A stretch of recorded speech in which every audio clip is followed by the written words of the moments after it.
আল্লাহ রাব্বুল আলামিন বলেন যে আমার রহমত থেকে ফেরত না যেয়ে নিরাশ না হইয়া আল্লাহর কাছে তওবা করলে, ক্ষমা চাইলে, মাফ চাইলে আল্লাহ তাআলা বান্দাকে সাথে সাথে মাফ করে দেন।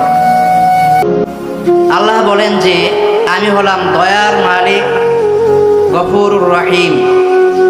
রাসূল করিম সাল্লাল্লাহু আলাইহি ওয়াসাল্লাম বলেন যে গুনাহের পরে তওবা করানোওয়ালা, নিজের গুনাহের উপর আফসোস করে লজ্জিত হয়ে যে ব্যক্তি আল্লাহর কাছে সমীপে আরজ করবে, মাফ চাবে, রাসূল বলেন ওই ব্যক্তিটাকে এমনভাবে পবিত্র করে দেওয়া হয় যেমনিভাবে নবজাতক জমিনে আসে, যখন জমিনে একটা শিশু বাচ্চা ভূমিষ্ঠ হয়, ওই ব্যক্তিটার যেমন, ওই বাচ্চার যেমন কোনো গুনাহ থাকে না, আল্লাহ বলে যদি গুনাহের পরে আল্লাহর কাছে তওবা করে তো ওই ব্যক্তিকে, ওই বান্দাকে আল্লাহ তাআলা ওইভাবে ক্ষমা করে দেন।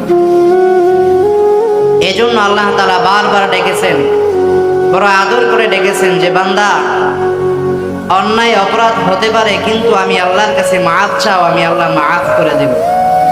যতই অন্যায় করো না কেন, সমস্ত অন্যায় করার পরেও আমি আল্লাহ তো এমন দয়ার মালিক যে হাজারো গুনাহগার বান্দাকে, অপরাধীকে আমি মাফ করে দিয়েছি, অসংখ্য বান্দাকে আমি বিভিন্ন প্রকারে বিভিন্নভাবে আমি মাফ করে দিয়েছি। তুমি তো এমন কোনো গুনাহ করো নাই যে গুনাহের কারণে আমি আল্লাহর কাছে মাফ চাবা আর আমি আল্লাহ মাফ করব না।